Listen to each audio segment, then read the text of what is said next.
नमस्कार. अधिक मास महात्म्य हा पहिला अध्याय आपण आता ऐकत आहोत.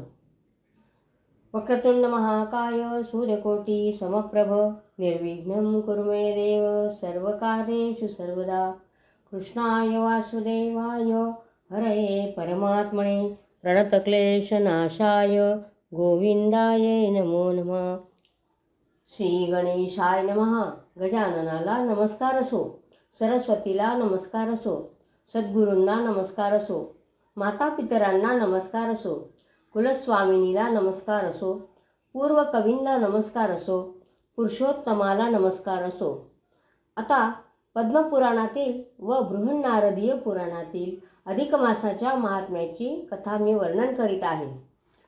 नैमिषारण्यात सूत हे शौनक आदी ऋषींना अनेक पुराण कथा नित्य सांगत असे. एकदा ऋषींनी त्याला म्हटले, सर्व व्रतांमध्ये सारभूत असे व्रत कोणते आहे ते तू आम्हाला सांगा.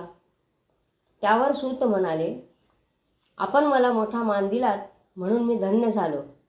व्यासांकडून मला जे व्रत माहीत झाले आहे ते मी आता तुम्हाला सांगतो. नारायण ऋषी बद्रिकाश्रमात तपश्चर्या करीत असतात. तर नारद त्यांना भेटण्यासाठी तेथे आले.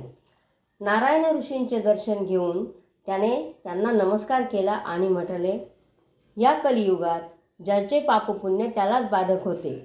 सर्वजण संसारात बुडालेले आहेत, तरी त्यांच्या कल्याणाचे काहीतरी सोपे व्रत सांगावे.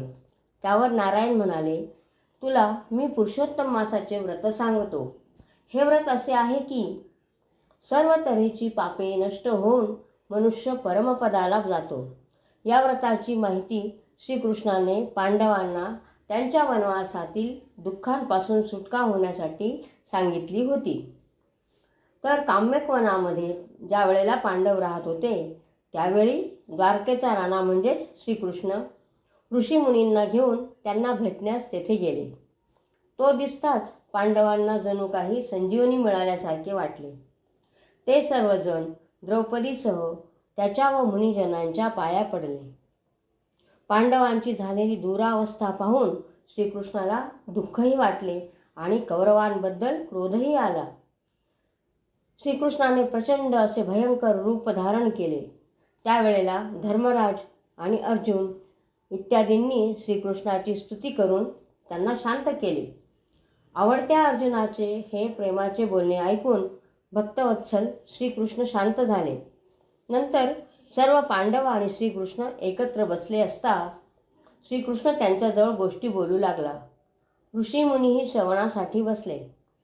धर्मराजाने स्वतःच्या व जगाच्या हितासाठी कृष्णाला जो प्रश्न विचारला तोच प्रश्न नारदा तू मला विचारला आहेस असे हे नारायण ऋषी सांगतात. त्यांनी जी माहिती दिली ती सर्वांच्याच कल्याणाची असल्यामुळे मी तुला सांगतो. तर नारायण ऋषींनी नारदाला पुरुषोत्तमास जे नारदांना हे केले, पुरुषोत्तम मासाचं महात्म्य सांगण्यास सुरुवात केली ती आता आपण ऐकू.